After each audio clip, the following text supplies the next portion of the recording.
মালদা জেলা পুলিশের উদ্যোগে চাচল থানার রক্তদান শিবিরের আয়োজন করা হলো মঙ্গলবার। শিবিরে উপস্থিত ছিলেন চাচল সুপার স্পেশালিটি হাসপাতালের সুপার সুমিত তালুকদার, চাচলের এসডিপিও সোমনাথ সাহা, চাচল থানার আইসি পূর্ণেন্দু কুণ্ডু, চাচল 2 ব্লকের বিডিও শান্তনু চক্রবর্তী সহ এলাকার বিভিন্ন স্বেচ্ছাসেবী সংগঠনের সদস্যরা। ব্লাড ব্যাংকে রক্তের সংকট মেটাতে শিবিরের আয়োজন করা হয়। পুলিশ কর্মী, সিভিক ভলেন্টিয়ার ও দমকল কর্মী সহ আরও অনেকেই স্বেচ্ছায় রক্তদান করেন। জানা গেছে 51 জন এদিন শিবিরে রক্তদান করেন। প্রত্যেক রক্তদাতাকে গাছ বন্ধু মাহমুদুল হাসানের পক্ষ থেকে একটি করে নিমের চারা গাছ দেওয়া হয়।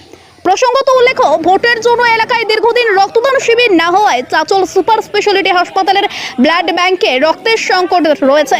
ভোগান্তিতে পড়েছেন রোগীর পরিজনেরা। যে সমস্ত রোগীদের রক্তের প্রয়োজন রয়েছে তাদের পরিজনেরা রক্ত জোগাড় করতে রীতিমতন সমস্যার মুখে পড়ছেন। বিভিন্ন স্বেচ্ছাসেবী সংগঠন ক্লাবের কাছে রক্তদান শিবিরের আয়োজন করার আহ্বান জানিয়েছে চাচল সুপার স্পেশালিটি হাসপাতাল কর্তৃপক্ষ।